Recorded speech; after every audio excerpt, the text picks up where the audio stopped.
আমি দৃঢ় বিশ্বাস করি যে একতা আজকে সৃষ্টি হয়েছে, এই একতার মধ্য দিয়ে আগামী 12ই ফেব্রুয়ারি যে নির্বাচন অনুষ্ঠিত হবে, সেই নির্বাচনে ঝিনাইদহ 4 আসনে আপনাদের বিজয় কেউ ঠেকাতে পারবে না।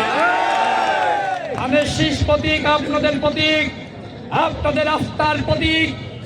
বিএনপিকে পরাজিত করার জন্য নানান ধরনের চক্রান্ত শুরু হয়েছে। এই চক্রান্ত মোকাবেলা করার দায়িত্ব আপনাদের। আপনারা কিভাবে ষড়যন্ত্রকে নস্যাৎ করবেন সেই সিদ্ধান্ত আপনাদেরকে নিতে হবে। ঝিনাইদহ 4 আসনে যদি বিএনপি হেরে যায়, ধানের শীষ হেরে যায়, তাহলে জনাব তারেক রহমানের সিদ্ধান্ত হেরে যাবে। আপনাদেরকে সিদ্ধান্ত নিতে হবে। তারেক রহমানের সিদ্ধান্তকে চ্যালেঞ্জ করে তার প্রতি সম্মান না জানিয়ে আজকে যারা বিদ্রোহ করছে তাদেরকে আপনারা জয়ী হতে দিবেন নাকি তারেক রহমানকে জয়ী হতে দিবেন, সেই সিদ্ধান্ত আপনাদেরকে নিতে হবে।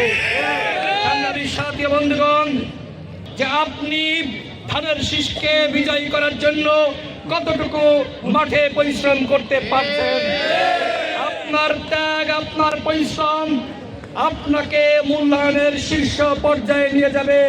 সুতরাং আপনি রাজপথে খাটুন, ধানের শীষকে বিজয়ী করুন, তারেক রহমান আপনাদেরকে মূল্যায়ন করবে। আমার সর্বশেষ বক্তব্য, এখানে বিএনপির নেতৃবৃন্দ আছেন, আপনাদের উদ্দেশ্যে সর্বশেষ বলে আমি শেষ করব।